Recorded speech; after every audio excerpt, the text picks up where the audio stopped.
Hello students, good morning all of you. पिछले lecture में हमने क्या पढ़ा था? Parallel plate capacitor. क्या पढ़ा था? पैरेलल प्लेट कैपेसिटर पढ़ा था। इसका कैपेसिटेंस निकाला था। कैपेसिटेंस क्या आया था इसका? Epsilon naught A by D. ठीक है, epsilon naught A by D ये आया था ना। तो ये कब था? जब हमने क्या किया था कि दो प्लेट्स ली थी, एक 1 ली थी, एक 2 ली थी। 2 को हमने अर्थ कर रखा था, ठीक है ना, यही था ना। तो देखो कब था ये? जब इनके बीच में क्या थी? एयर थी या वैक्यूम था, मतलब परमिटिविटी क्या ली थी हमने? फ्री स्पेस की एप्सिलॉन नॉट। अगर इनके बीच में, दोनों प्लेट्स के बीच में कोई क्या रख देते हैं? हम डाइइलेक्ट्रिक रख देते हैं। क्या रख देते हैं? कोई डाइइलेक्ट्रिक मीडियम रख देते हैं, ठीक है। तो फिर इसका कैपेसिटेंस इन मीडियम कितना आ जाएगा? एप्सिलॉन ए बाई डी आ जाएगा। एप्सिलॉन ए बाई डी ये क्या होती है? Permittivity of free space. ये क्या है? होती है परमिटिविटी ऑफ ए मीडियम। ये क्या है? कोई मीडियम है, डाइइलेक्ट्रिक मीडियम, ठीक है। अब डाइइलेक्ट्रिक कांस्टेंट आप पढ़ चुके हैं, दोबारा पढ़ाने की आपको जरूरत नहीं है। डाइइलेक्ट्रिक कांस्टेंट क्या होता था, याद है क्या? शुरू में पहली ही यूनिट में आपने पढ़ा था कि epsilon by epsilon naught equal to क्या होता था? एप्सिलॉन आर और के। तो रिलेटिव इलेक्ट्रिकल परमिटिविटी या फिर डाइइलेक्ट्रिक कांस्टेंट एक ही चीज होती है। रिलेटिव इलेक्ट्रिकल परमिटिविटी या फिर डाइइलेक्ट्रिक कांस्टेंट क्या है? एक ही चीज होती है, ठीक है। क्या होता है? हमने शुरू वाले में क्या पढ़ा था कि एफ नॉट अपॉन में एफ एम की force between two charges in the free space divide by force between two charges in the medium. ये जो रेशियो था, वो क्या होता था? डाइइलेक्ट्रिक कांस्टेंट होता था। क्या होता था बेटा? डाइइलेक्ट्रिक कांस्टेंट एप्सिलॉन आर और के, याद है ना। अब यही चीज हम क्या कर सकते हैं? कैपेसिटेंस में भी निकाल सकते हैं कि कैपेसिटेंस ऑफ फ्री स्पेस क्या आया था अपने पास? Epsilon naught A by D. And capacitance of a capacitor in medium क्या आया था? Epsilon A by D. क्या करेंगे हम? सी एम को सी नॉट से डिवाइड कर दो, तो C M by C naught क्या आ जाएगा? वही आ जाएगा बेटा, एप्सिलॉन बाई एप्सिलॉन नॉट। तो ये क्या होता है? एप्सिलॉन आर और डाइइलेक्ट्रिक कांस्टेंट है ये, याद है ना। तो this is our dielectric constant और रिलेटिव इलेक्ट्रिकल परमिटिविटी भी हम इसको बोल देते हैं। तो हम देखते हैं next topic, spherical capacitor. Spherical capacitor, ठीक है।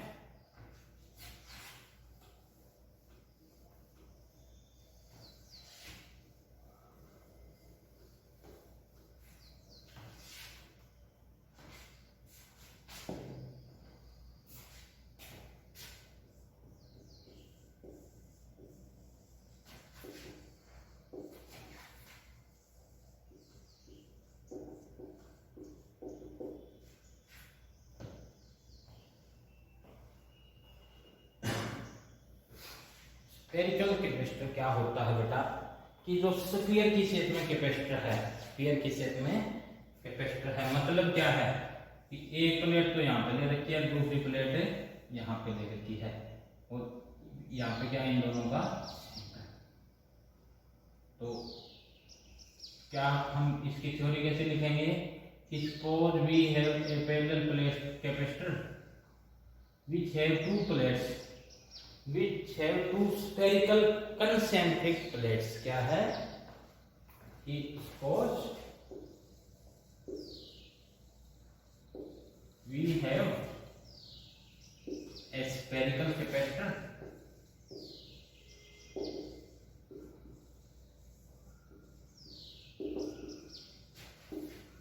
which have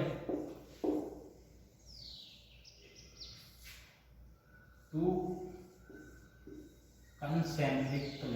concentric plates A and B with radius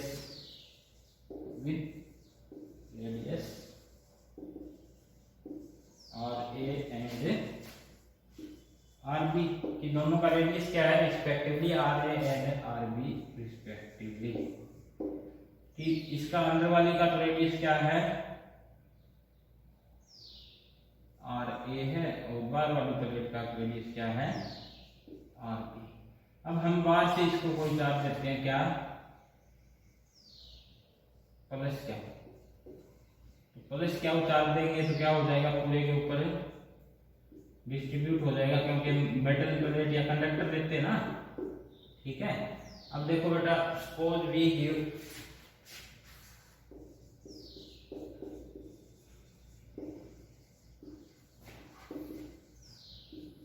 plus क्या चार्ज टू प्लेट ए।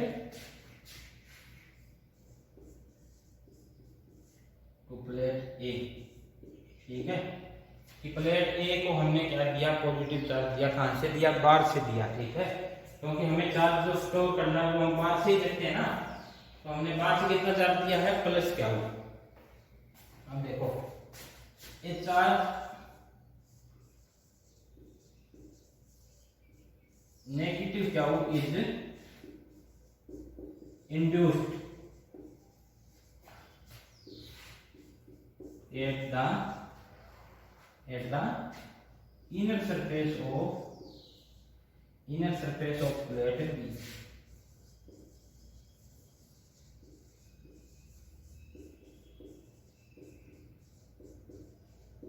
कि प्लेट बी का जो इनर सरफेस है इस पे कौन सा चार्ज हो गया इंड्यूस है नेगेटिव चार्ज इंड्यूस हो गया ना। कि पॉजिटिव है ये इस प्लेट के नेगेटिव चार्ज को अपनी तरफ खींचेगा तो सारा का सारा कहां पे इंड्यूस हो गया अंदर वाली साइड।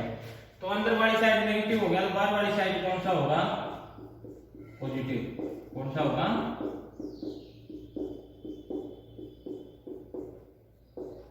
पॉजिटिव चार्ज इंड्यूस होगा ना। अब इस पॉजिटिव को हमने क्या कर दिया, इस प्लेट को हमने क्या कर दिया अर्थिंग कर दिया। ठीक है, तो इनर सरफेस पे क्या हो गया नेगेटिव चार्ज, तो चार्ज प्लस क्या हो is induced at the outer surface of plate B. Outer surface of plate B which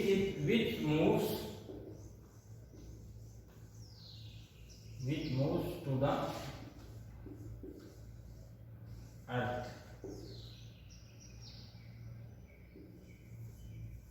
because plate B is earth। plate B is earth। कि जो यहाँ पे चार्ज इंड्यूस हुआ ना वो कहां पे चला गया अर्थ में चला गया। क्यों चला गया, क्योंकि प्लेट बी को हमने क्या कर रखा है अर्थिंग कर रखी है। ठीक है,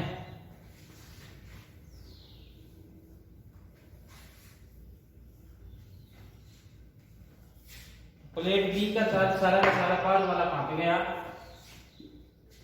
अर्थिंग पे गया। मतलब वीबी का पोटेंशियल कितना हो गया 0। वीबी का पोटेंशियल कितना हो गया 0 हो गया। तो देखो सबसे पहले potential of plate A, potential of plate ए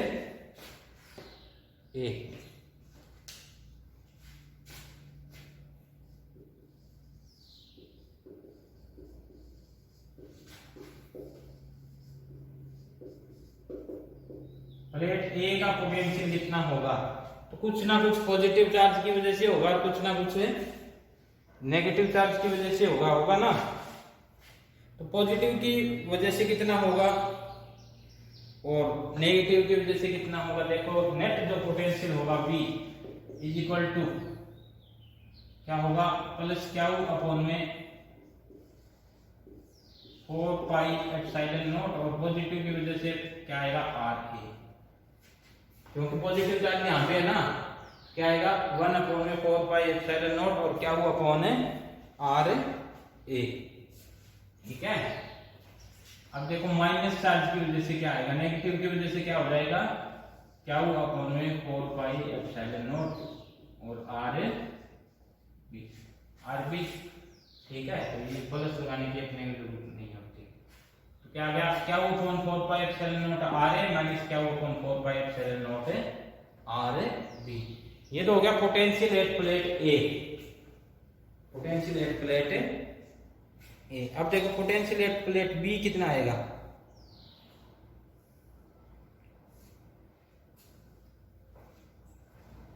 क्या लिखोगे का, प्लेट बी इज अर्थ,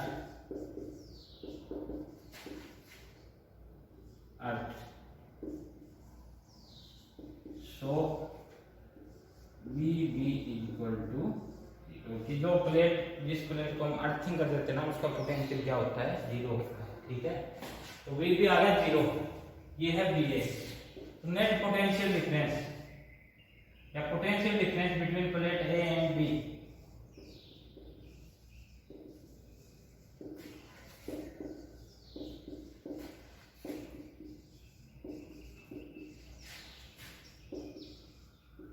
कितना आएगा, V equal to V A minus V B. V B 0 है तो वी ए वाला ही आएगा, कितना आएगा 1, क्या हुआ अपॉन में 4 पाई एप्सिलॉन नॉट तो कॉमन निकाल लो और अंदर क्या बचेगा 1 by R A minus 1 by R A B. अब इन दोनों का एलसीएम ले लो आर ए आर बी का, तो क्या आ जाएगा, क्या हुआ अपॉन में 4 pi epsilon naught R A R B और अब पर क्या जाएगा R B minus R A. याद आएगा ना, बी की वैल्यू आ गई अपने पास। अब कैपेसिटेंस क्या होता है, चार्ज बाई पोटेंशियल। कैपेसिटेंस क्या होता है, चार्ज बाई पोटेंशियल। तो क्या इज इक्वल टू क्या आ जाएगा, सी इज इक्वल टू क्या आ जाएगा, क्या हुआ अपॉन बी। तो सी इज इक्वल टू क्या हुआ अपॉन बी की वैल्यू क्या है, क्या अपॉन में 4 पाई एप्सिलॉन नॉट और R B minus R A upon में आर ए बी। ये है ना, क्या उससे तो क्या हो जाएगा cancel, 4 pi epsilon naught R B ऊपर चले जाएंगे, क्या आ जाएगा 4 pi epsilon naught R B, नीचे क्या आ जाएगा R B minus R. This is the capacitance of spherical capacitor. This is the expression for capacitance of a spherical capacitor. ठीक है बेटा, तो ये था हमारा capacitance of a spherical capacitor। तो इसके बाद में बेटा क्या आता है, ग्रुपिंग ऑफ कैपेसिटर्स। जैसे रेजिस्टेंस की ग्रुपिंग की थी ना, वैसे ही क्या होती है grouping of capacitors. Next topic है अपना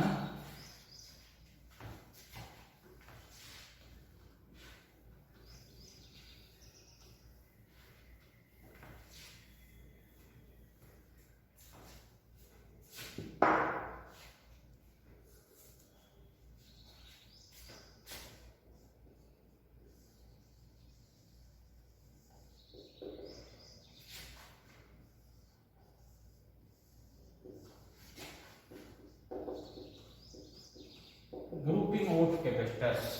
ठीक, कैपेसिटर को हम क्या करते हैं, ग्रुप में ऐड करते हैं।